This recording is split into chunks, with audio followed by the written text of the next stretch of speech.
Bueno, en esta oportunidad entonces nos toca dar inicio a la charla con la temática de abordaje inicial en el paciente ventilado mecánicamente invasivo en las patologías obstructivas, ¿ya? La idea de esta jornada, chiquillo, es hacer un caso clínico que lo tenemos preparado, un caso que nos tocó hace un tiempo atrás resolver en la clínica, y que podamos, ¿cierto?, conversar también sobre lo que ustedes podrían hacer o qué se hizo mal en su momento o qué podríamos mejorar dentro de lo que vamos a trabajar, ¿ya? Bueno, el caso clínico, chiquillos, más o menos cuenta lo siguiente. Allá a nosotros nos llegó al servicio de urgencia un paciente adulto, adulto mayor, con varios antecedentes mórbidos, hipertenso, diabético, cardiópata y un EPOC en oxígeno domiciliario con un IPA bastante alto de 35. ¿Ya? ¿Cómo te lo decía la persona? Ahí sí. Capacidad funcional en casa 3, ¿ya? Y ingresó al al servicio de urgencia por descompensación del EPOC. Al examen, ¿qué destaca? De la parte neurológica, se evaluó el paciente y se encuentra en estado de somnolencia, ya desorientado en tiempo y espacio y un GLaCOS 12. De la parte hemodinámica, el paciente venía, ¿cierto?, con hipotensión arterial, taquicardia y con perfusión distal comprometida. De la parte respiratoria, el paciente ya venía con una máscara multivent al 50% en el servicio de urgencia que se la instauran y pese a eso, hipoxémico y un patrón abdominal respiratorio de predominancia, polimneico y con sibilancia bifásica en ambos tiempos respiratorios. Inicialmente se instaló ventilación mecánica no invasiva, tratamiento tradicional de corticoides más broncodilatación por nebulizaciones, y a la hora el paciente no revierte el cuadro y finalmente termina siendo intubado y comienza la sedación profunda. Se toman exámenes de imagenología, acá tenemos la radiografía de tórax y tenemos un TAC de tórax simple, ya donde nos muestra cosas bastante particulares que acá la idea es que ustedes también puedan participar y nos puedan comentar qué les llama la atención de estas imágenes. Ya, así que antes de que con Pablo podamos comentar un poco la imagenología, nos gustaría saber a ustedes qué les llama la atención, tanto de la radiografía de tórax como del TAC simple. Así que dejo, chiquillos, los micrófonos abiertos o también pueden utilizar el chat para entregar su respuesta.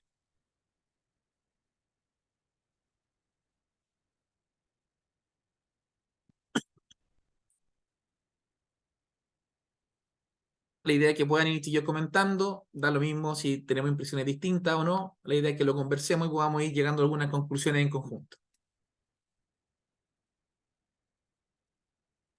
Que fluya, que fluya.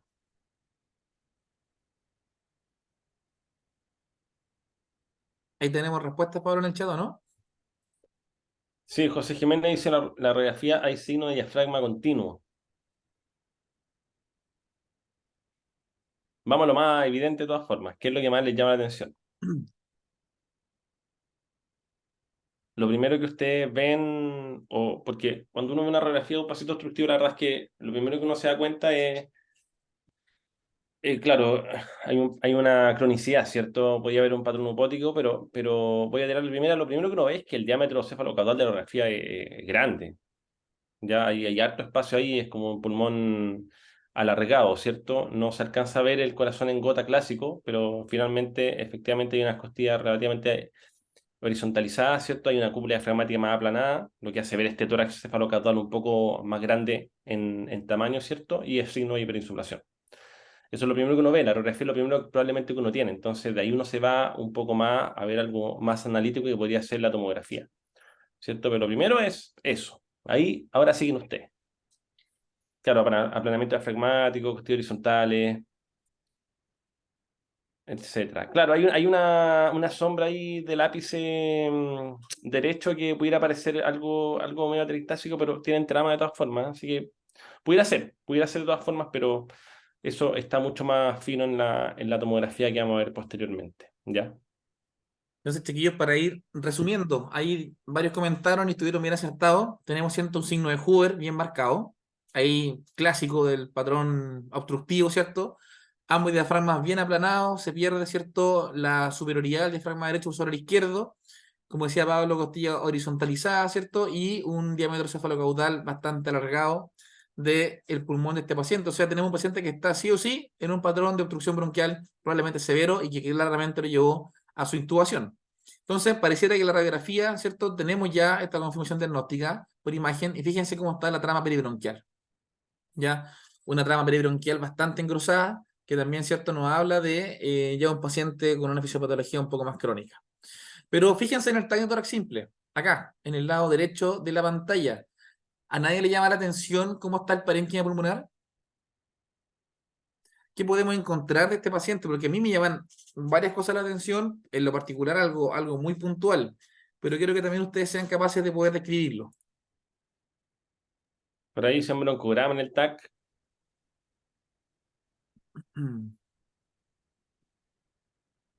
Enfisema centroacinar. Por ahí dice Mandes. Pero sí, por ahí va un poquito más orientado a los hallazgos de TAC, ¿cierto? Hay un grado de enfisema de todas formas. ¿Qué más pueden ver?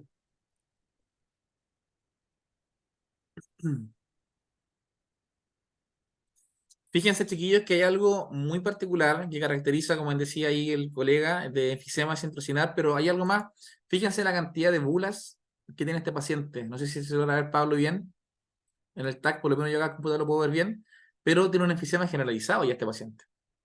Bilateral, probablemente, eh, y un pulmón que tiene bastante compromiso al parénquima pulmonar, del punto de vista, fíjense, chiquillos, de cómo se encajonan, ¿cierto? Estos enfisemas que estoy acá indicando con el puntero, no sé si se ve. Sí, sí. Entonces, es un paciente que ya, ¿cierto?, tiene un daño a nivel parenquimatoso importante, que incluso la presión positiva puede generar neumotórax en este paciente. Fíjese que tiene un pulmón bastante debilitado, bilateralmente hablando. Enfisema generalmente generalizado, pero fíjense la cantidad de bulas que tiene este paciente a nivel bilateral. No sé si estáis de acuerdo con eso, Pablo.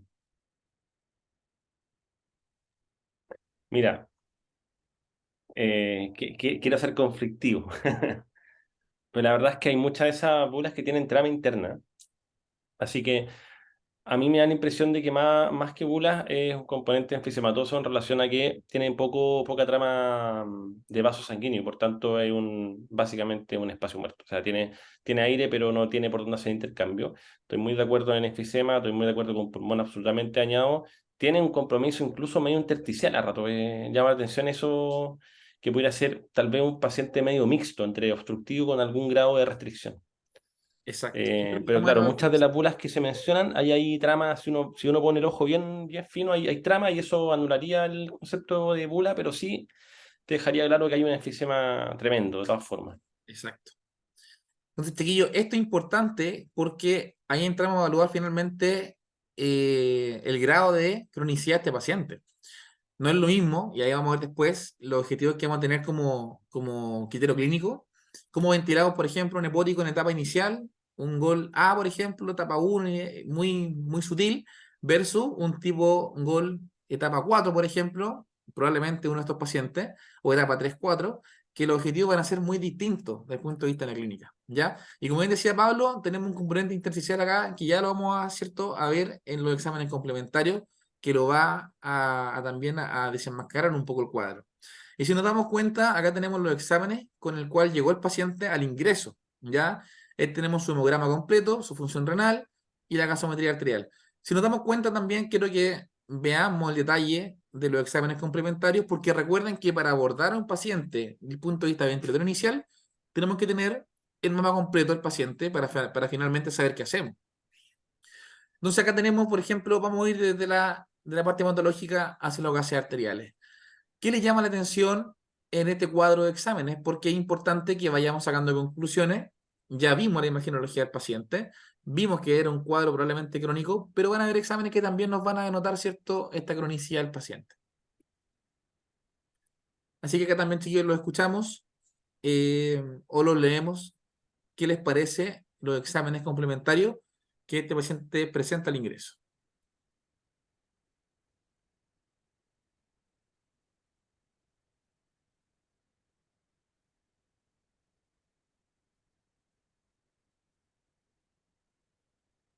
Por ahí dicen acidosis respiratoria, retención de CO2, acidosis hipercámnica, por ahí también menciona Diego. ¿Qué más? PCR elevada, ¿ya? Hematuriton 49. ¿Qué pueden decir de eso? Qué buena esa acotación del hematogrito. Eso dice Valentina. Dale, ¿qué pueden decir? ¿Por qué lo mencionan? ¿Por qué le llama atención? Por ahí Fernanda dice falla ventilatoria hipercámnica, reactante fase aguda elevada. Bueno, hay cosas que ¿Bien? están bien acertados, chiquillos. O por supuesto que la gasometría arterial, ¿cierto? Denota una acidosis respiratoria no compensada, ¿cierto? Pero ese es el efecto agudo, como decía por ahí una colega, pero fíjense en el hematocrito. Tenemos una poliglobulia, ¿cierto? Este paciente de 49, donde ya tenemos una remodelación de su cuadro crónico. Entonces, esto confirma, chiquillos, aún más el cuadro crónico de un paciente obstructivo. Ya, o sea, no estamos hablando de un paciente que tenga un hematocrito de 42, 41 puntos, ¿cierto? Que es normal en un paciente adulto de sexo masculino. Acá tenemos un paciente que tiene un hematocrito bastante elevado y que también nos habla, ¿cierto?, de una remodelación por la cronicidad del cuadro respiratorio. Entonces, acá nos estamos enfrentando. Voy a ir a la parte anterior, la radiografía anterior. Tenemos un paciente que imagenológicamente, ¿cierto?, tiene un enfisema pulmonar bilateral generalizado, ¿cierto? Y además de eso, o sea, la imagen ya es concluyente de una cronicidad pulmonar importante, pero también lo tiene en la parte hematológica. Entonces, probablemente mi objetivo clínico con este paciente vayan a ser mucho más permisivos que en un paciente no crónico. Y fíjense la gasometría arterial que tiene. Pablo, ¿algo que agotar ahí adicionalmente? Sí, bueno, quería felicitar a Fernanda, Javiera y Valentina que hablaron prácticamente lo mismo que tú dijiste segundo antes de lo que dijera, y así que no es trampa. Pero bien, ahora, ¿cuál es la importancia? Efectivamente, más allá de destacarlos, como decía Sebastián, probablemente ese hematogrito me va a orientar directamente a cuáles son mis objetivos ventilatorios, probablemente me va a orientar directamente si el CO2 realmente va a ser un problema o no, ya porque habla de un paciente crónico, por tanto, un paciente, como decía, que tiene remodelación. ¿Qué más? Con respecto al inflamatorio, claro, tiene una PCR relativamente elevada en 100, pero tiene una PCT baja.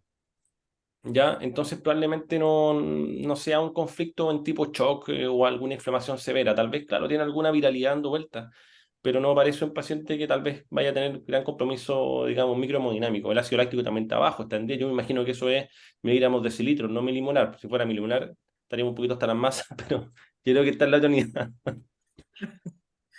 Y lo otro que tampoco tiene falla renal, chiquillo. La función renal está impeque porque pacientes generalmente en un estado de choque inicial más grave hacen inicialmente un cuadro de falla, una AQI. Pero también tenemos una CREA en rangos normales, un boom normal, unos LP normales. Entonces pareciera todo apuntar, ¿cierto? Que la descompensación es solamente monofalla respiratoria con un cuadro de cronicidad bastante importante. Entonces, ¿qué pasó con este paciente que nos llegó a la unidad? Si se dan cuenta que tenemos en la parte izquierda de la pantalla la bomba de infusión continua, donde el paciente, ¿cierto?, se intuba, se seda, y tenemos acá el fentanilo en 3 gamma kilohora, tenemos el propofol en 2,5 gamma kilohora, y tenemos una nora o un vasoactivo con droga vasoactiva relativamente baja, que probablemente haya sido post-intubación y post-sedación, con 0,05 de noradrenalina con nora. Y tenemos también una bomba de infusión continua de bloqueo neuromuscular en 10. ¿Ya? O sea, el paciente requirió sí o sí sedación profunda y además requirió una bomba de infusión continua de bloqueo neuromuscular en etapa inicial. Y fíjense cómo nosotros a este paciente lo recibimos, ya cuando tuvimos la oportunidad de ver la imagenología previo al ingreso a la UCI, por supuesto que por su cuadro de enfisema lo manejamos inicialmente con un PIB bajito, ¿ya? Y fíjense acá cómo está la gráfica ventilatoria. Tenemos un paciente que está ventilado por volumen control. Cabe destacar, chiquillos, que el paciente mide 1,80, ¿ya? Entonces también tenemos que eh, ver si este volumen corriente inicialmente que se recibió es correcto o no es correcto. Y fíjense, chiquillos, cómo teníamos la gráfica ventilatoria de este paciente, la curva de presión tiempo, la curva de flujo tiempo, y acá tenemos las variables, ¿cierto?, con las cuales recibe el paciente. Si nos damos cuenta, inicialmente en la visual tenemos un PIB de 5, una FIO del 50% que se recibió, y fíjense la presión de vía aérea, o la presión máxima de vía aérea, súper elevada, ¿ya? Y fíjense cómo está la curva de flujo-tiempo, con un encajonamiento de curva gigantesco, ¿ya? Resistencias medidas con pausa, ¿cierto?, inspiratoria de 31 y una compliance de 17. Lo que nos da una presión plató inicialmente de 25, ¿ya? Vamos a ir a discutir, ¿cierto?, después esta programación inicial, pero quiero que le quede en la retina que inicialmente, ¿cierto?, se programa un PIB bajo, producto de la imagenología que vimos, y que nos da, ¿cierto?, esta medición. Entonces, finalmente, en la medición de mecánica pulmonar, contamos con ¿qué? Tenemos una pausa expiratoria que nos da un autopip de 7.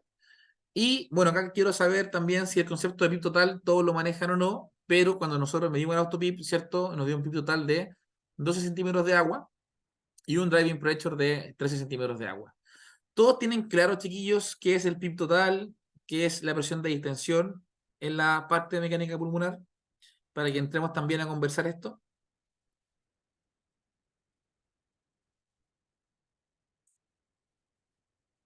No, pero dicen que no, así que si podéis explicar el PIB total ideal. Perfecto, chiquillos. Listo, ningún problema. Bueno, el PIB que tenemos programado, chiquillos, es el PIB extrínseco, ¿ya? Es el PIB de 5 que está acá, 5 centímetros de agua, es el PIB, ¿cierto?, que el ventilador mecánico entrega de manera externa, ¿cierto?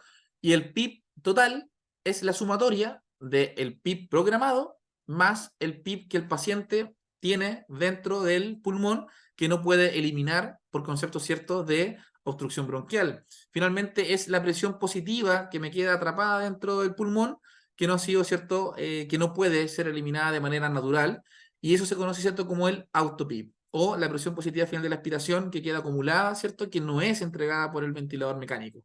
En este caso, el autopip que nosotros medimos, ya, de manera manual, que se hace con una maniobra de pausa expiratoria, nos dio un autopip de 7 centímetros de agua, ya, que sumado este autopip al PIB extrínseco, que es 7 centímetros de agua de autopip o PIB intrínseco, más los 5 de extrínseco, nos da un PIB total de 12 centímetros de agua. Que finalmente este va a ser el PIB con el cual yo voy a hacer las mediciones después de driving pressure. No sé si queda más claro ahí el concepto, chiquillos.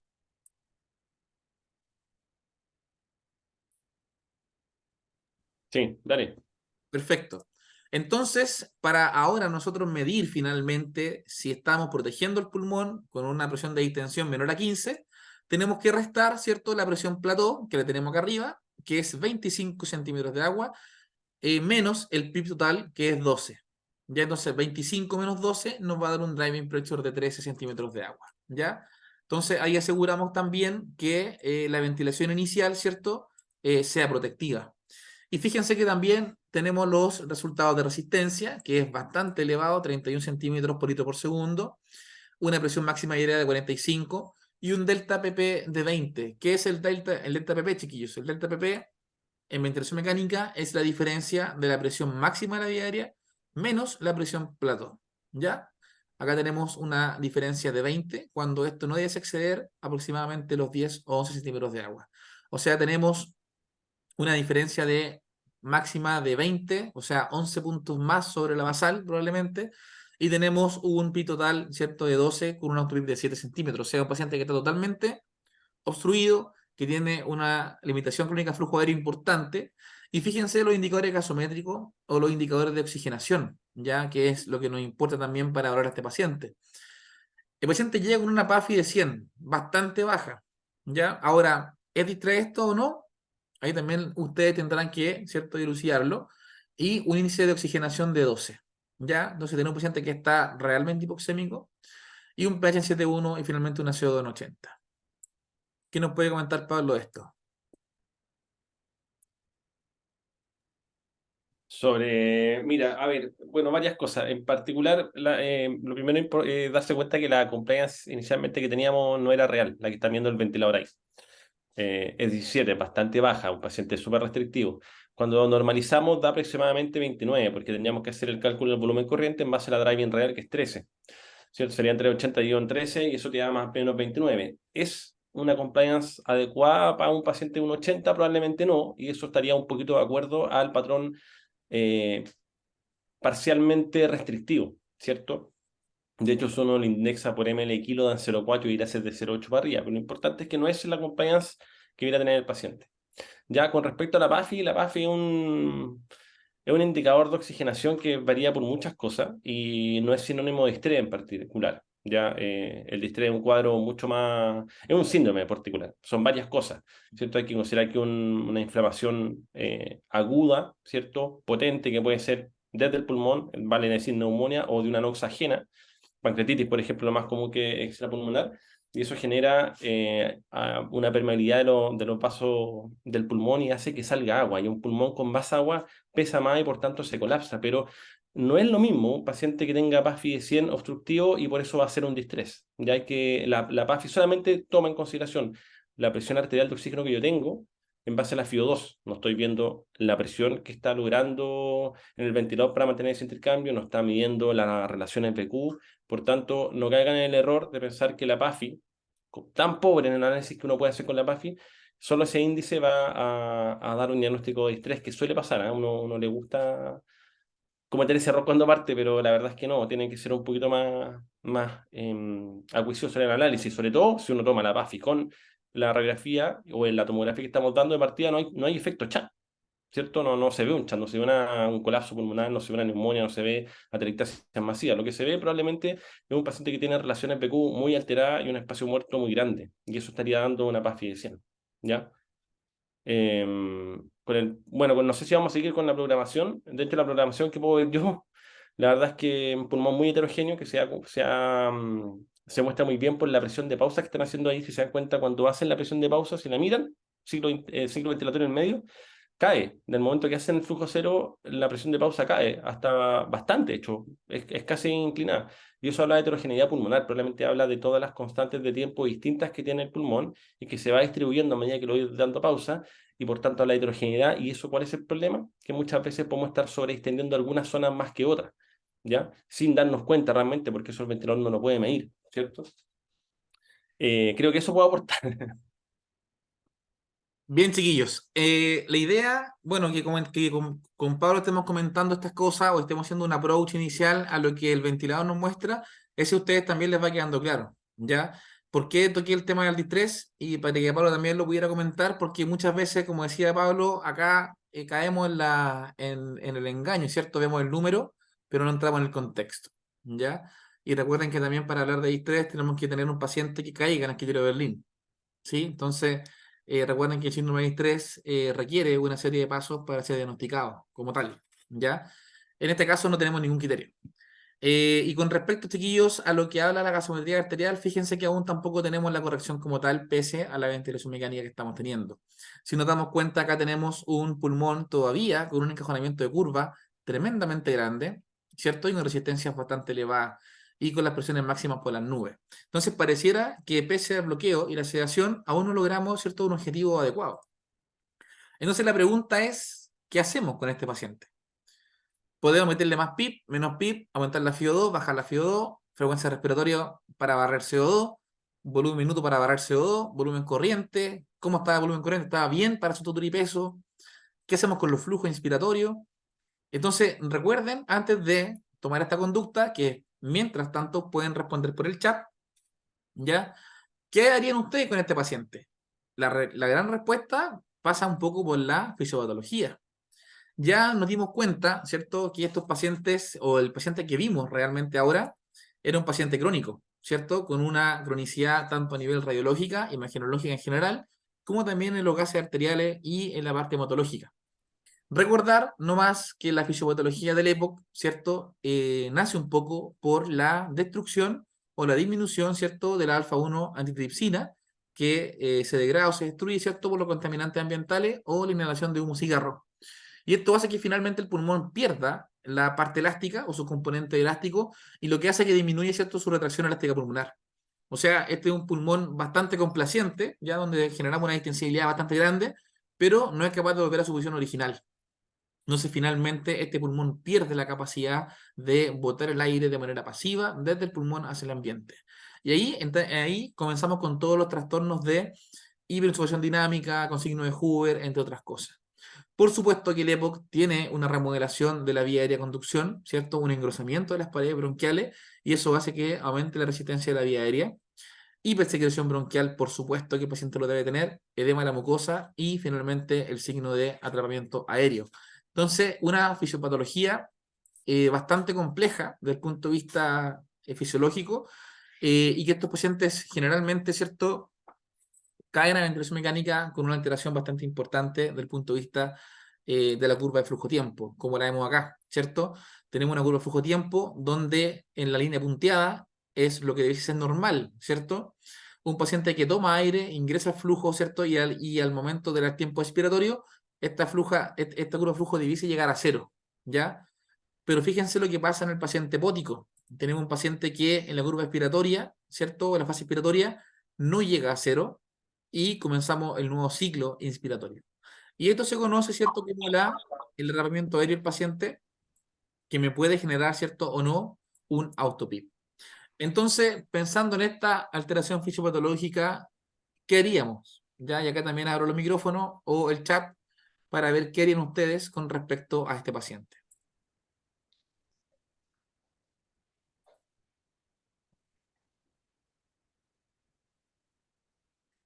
Ahí tenemos a Javiera, que nos dice disminuir el autopip, flujo para dar una relación IE mayor, frecuencia respiratoria baja para lo mismo y aumentar el tiempo expiratorio. Perfecto, Javiera. ¿Alguien más piensa distinto? ¿Alguien cree que hay que subir frecuencias respiratorias para barrer CO2, por ejemplo? Ahí tenemos a Fernanda Torres, que nos dice volumen corriente por 6 ml para este paciente, corresponde a 450. Perfecto.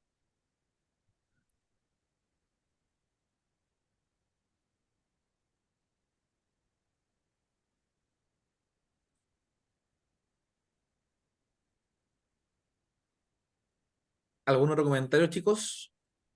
Aumentamos presión positiva, bajamos el PIB, aumentamos el PIB, bajamos FIO2.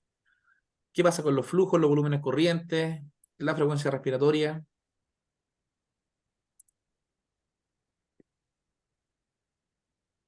A mí me parece, Pablo, no sé qué pensáis tú, que las dos opiniones que dieron en el chat están bastante correctas.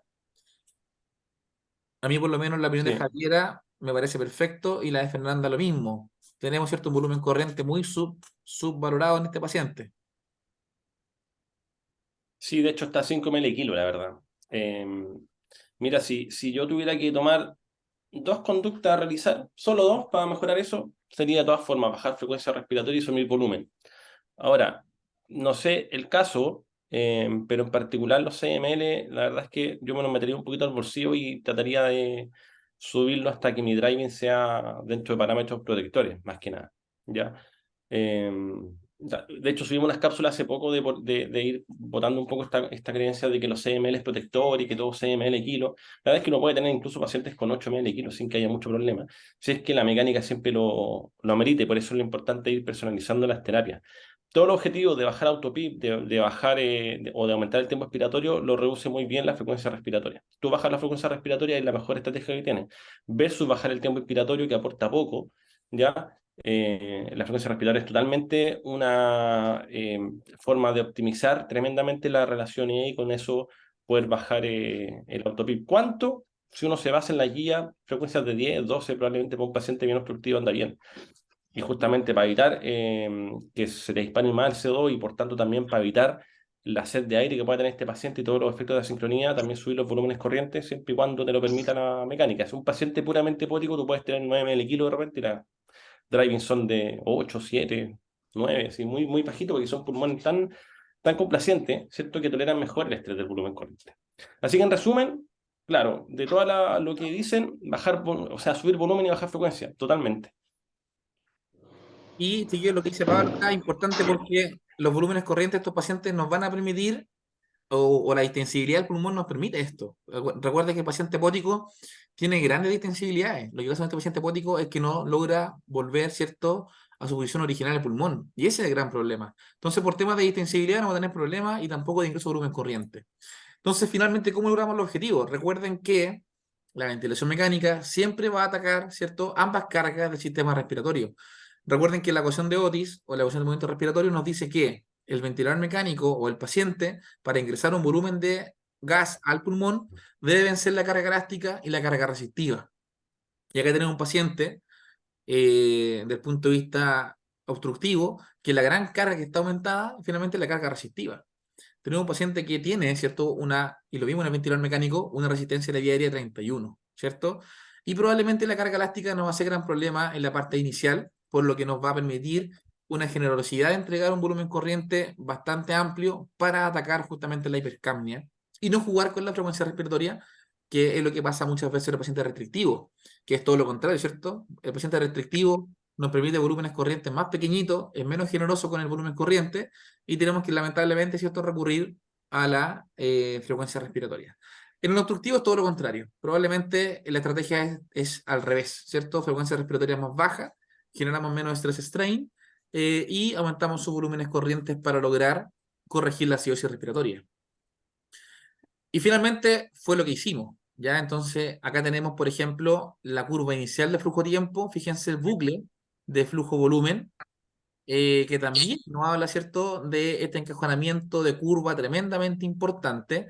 Fíjense cómo en el tiempo expiratorio, ¿cierto?, se hace el encajonamiento de curva y tampoco llegamos a cero en el bucle de flujo-volumen. Entonces, ¿qué hicimos o cuál fue inicialmente el manejo? Como bien decían ustedes por chat, se optimizó lo que más se pudo, ¿cierto?, la relación IE. Bajamos a una frecuencia respiratoria que estaba programada más o menos en 18, la bajamos a 12 respiraciones por minuto y optimizamos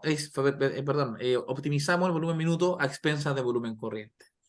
Este paciente quedó con un volumen corriente más o menos cercano a los 500 ml, 480 si mal no recuerdo.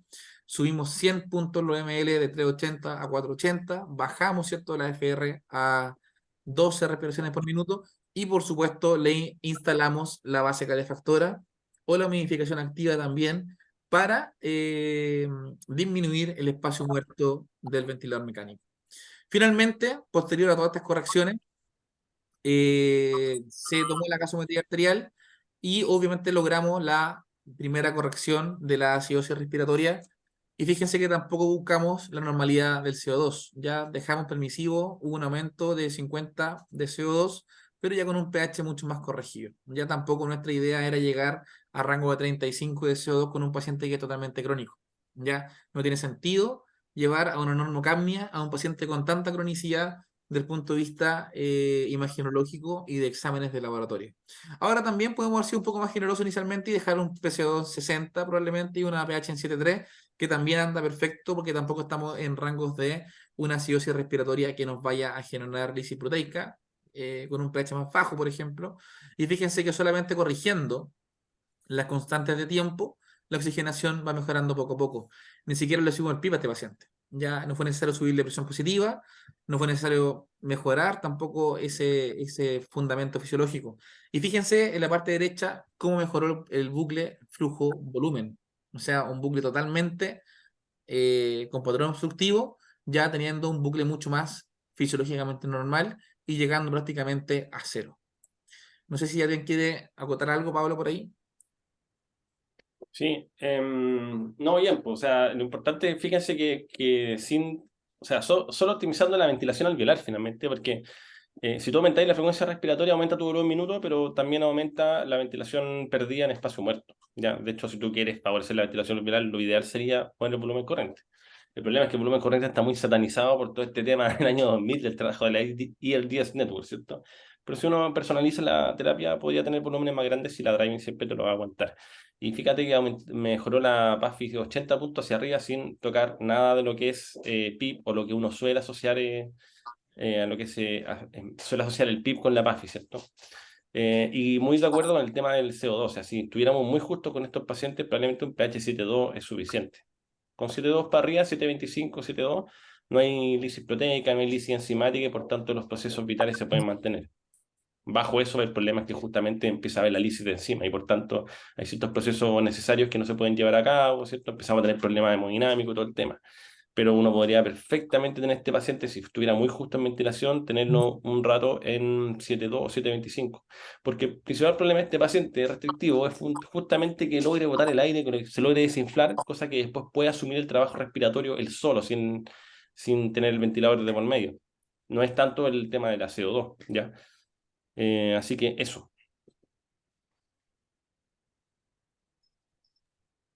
Chiquillos, no sé si están de acuerdo con este manejo inicial o ustedes hubieran planteado alguna estrategia distinta, ya para ir cerrando esta pequeña jornada del día de hoy. ¿Por qué nosotros decidimos, mientras lo leemos, voy a comentarle un poco por qué se decidió la obstrucción? Siempre la obstrucción bronquial o el manejo post-COVID, ¿cierto? Porque en estos tiempos de pandemia probablemente el manejo era solamente COVID, ¿cierto? Era un manejo inicialmente restrictivo, síndrome de respiratorio agudo, pero ¿qué pasó después de la pandemia? Obviamente llegaron los casos tradicionales, donde generalmente prepandemia era muy abordada la obstrucción, era muy abordada el asmático severo en estatus, el hepótico en etapa avanzada, y ahí empezamos con los grandes problemas del manejo en el paciente de obstrucción bronquial. Entonces, esta cápsula o esta pequeña jornada era para también apoyar un poco la formación de otras patologías que no sea el distrés o que no sea el COVID o que no sea la neumonía, que no sea lo típico, ¿ya? Entender que los trastornos fisiopatológicos están asociados a un manejo único, ¿ya? Estos pacientes requieren, o la obstrucción bronquial requiere, no tanta presión positiva, sino que también mejorar las constantes de tiempo. Como decía por ahí los colegas en el chat, el vaciamiento pulmonar es la estrategia que debiésemos utilizar, ¿ya? Y no tener miedo a estas hipercapnias permisivas, ¿ya? Generalmente, inicialmente, estos cuadros hay que resolverlos con un grado de hipercapnia permisiva, manteniendo, por supuesto, los vasoactivos a raya también. Y otra cosa importante es respetar también los tiempos de acción del paciente. No esperemos un pH corregido a la hora, ¿ya? No estresemos tanto un pulmón que tiene tiempo de desinsuflación y hay que respetar también el tratamiento broncodilatador, que hagan efecto corticoide sistémico y que la sedación también haga lo suyo. ¿Ya? Así que inicialmente esperamos que esta cápsula o esta jornada haya resuelto algunas de sus dudas, eh, sobre todo en pacientes que tienen una patología que no era tradicional, que ustedes ya han visto por 3 años, que es COVID, sino que es algo mucho más común antes de la pandemia.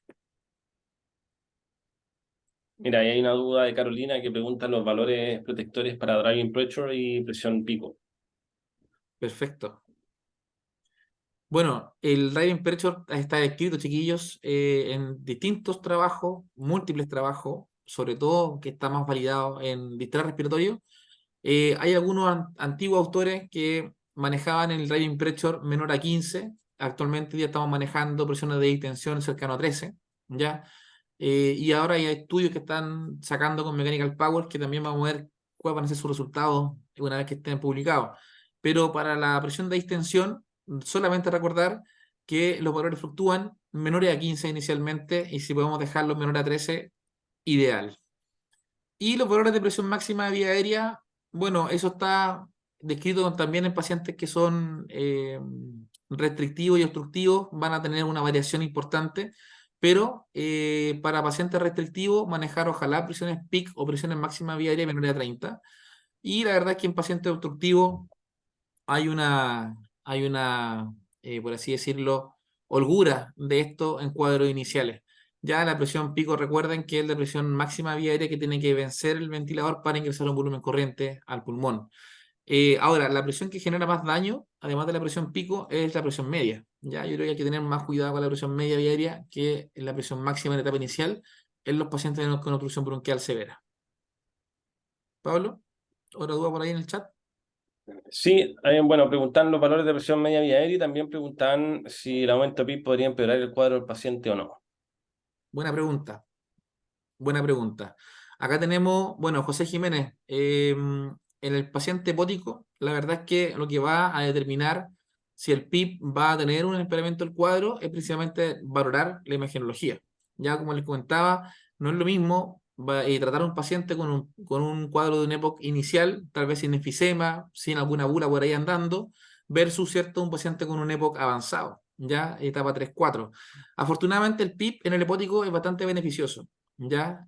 No así en el asmático, que es otro cuadro de obstrucción bronquial, que podríamos hacer incluso otra jornada de esto, solamente el asmático. Incluso el asmático tiene otro manejo, ya tal vez un poco más distinto al EPOC, ya, pero sí en el paciente hepático podríamos trabajar con un poco más de PIB, siempre y cuando la imagenología nos permita, ¿cierto?, tener una seguridad de trabajo con la presión positiva. Porque si tenemos un pulmón bastante dañado, con enfisema generalizado o con alguna bula, probablemente el PIB sea hasta contraproducente. ¿Ya? Ahí yo creo que la respuesta del PIB en el paciente obstructivo va a depender, creo yo, de la valoración imagenológica y también si tiene o no un cuadro cardiovascular del lado derecho. Recuerden que la presión positiva en el corazón derecho desfavorece ya la performance de ese corazón. Disminuye el retorno venoso y también aumenta la poscarga al ventrículo derecho. Entonces, también el PIB tenemos que saber valorarlo si el paciente presenta alguna cardiopatía o no desde el punto de vista del lado derecho. Y el IOX, por ahí también tenemos una pregunta, el IOX que va de acuerdo a la presión media de la vía aérea. El IOX se calcula, chiquillos, como la presión media de la vía aérea por 100 partido en la PAFI, ¿ya? Ahí lo vamos a dejar en el chat, presión media de la vía aérea por 100 dividido eso en la PAFI, ¿ya? Así usted puede calcular, ¿cierto?, los rangos de IOX. Y lo grado de, o qué significa el IOX en términos prácticos, más que saber un número. El índice de oxigenación me dice cuánta presión necesito del ventilador mecánico para mantener una PAFI en un rango relativamente de normalidad, ¿ya? Porque la PAFI lo único que me mide a mí es cuánto oxígeno tengo a nivel arterial con una FiO2 que estoy entregándole de manera extrínseca. Nada más que eso. La PAFI es un indicador de intercambio, pero el IOX me dice, ok, para mantener este intercambio, ¿cuánta presión necesito? No es lo mismo tener, por ejemplo, dos pacientes distintos, una PAFI de 200 en el esquema A, por ejemplo, y en el paciente B, una PAFI de 200. Si yo les pregunto a ustedes abiertamente, ¿quién está mejor desde el punto de vista de intercambio? ¿El paciente A o el paciente B? ¿PAFI de 200 en el paciente A? ¿PAFI de 200 en el paciente B? A simple vista, pareciera que son iguales, pero el IOX también me ayuda a discriminar ese detalle. Si el paciente A tenemos un IOX de 15 con PAFI de 200 y en el paciente B tengo un IOX de 8 con PAFI de 200, pareciera que el paciente B requiere menos presión del ventilador mecánico para mantener un intercambio adecuado. Entonces, esa es la interpretación del IOX en estos pacientes ventilados. Es finalmente cuánta presión necesita el paciente para mantener un intercambio de gases adecuado. No sé si hay más preguntas.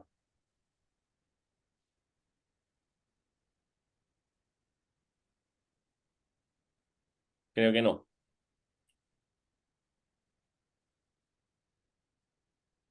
Chicos, si no hay más preguntas, entonces ya por hoy día estaríamos ya finalizando la jornada.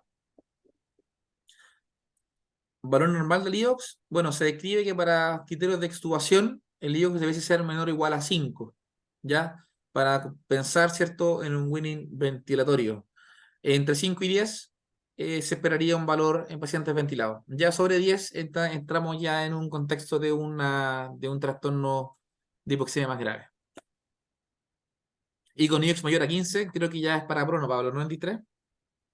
Sí, están planando. De hecho, para supinar están usando el IOX como 10 de tope. Entonces, generalmente ya sobre 5 y entre 5 y 10 ya está en un pulmón que requiere un poquito de soporte de PIB principalmente, ¿cierto? Tiene un factor de insuficiencia respiratoria más o menos moderado.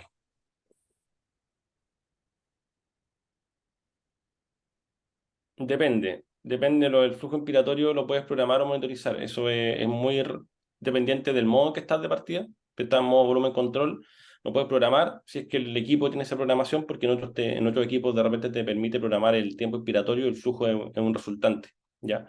Y obviamente en presión control el flujo de un monitoreo, porque va a depender netamente de la presión que se genere, cuánto flujo inspiratorio se programa, ¿ya?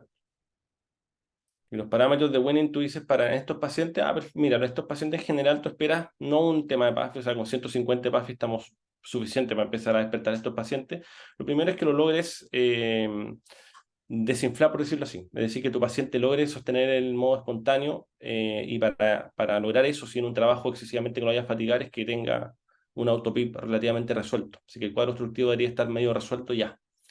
Ya la PAFI en 150 barras es suficiente, no te va a estresar mucho más que eso. Ojalá un pH relativamente normalizado. La CO2 va a depender netamente si tu pH está normalizado. Y obviamente otras cosas que son comunes a todos estos pacientes, más allá si hipótico no, es tener un balance hídrico cercano a neutro. Así que un paciente que tiene algún componente ya cardíaco idealmente negativo, y obviamente la extubación de estos pacientes va a ser la ventilación invasiva directa.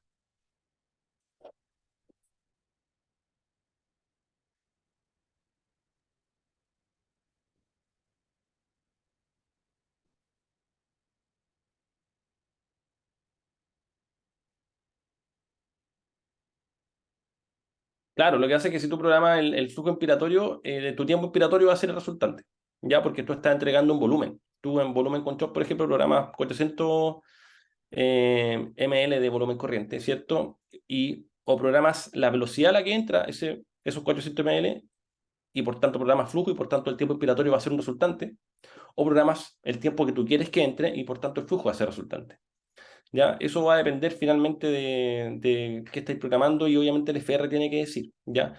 Pero principalmente va a depender del equipo en que estés manejando, ¿ya? Y eso, para serte bien franco, tú, si uno se mete a los menús un poco más de fabricante, tú puedes elegir si quieres programar el flujo, quieres monitorizar el TI, es una cuestión de casi que se configura por usuario.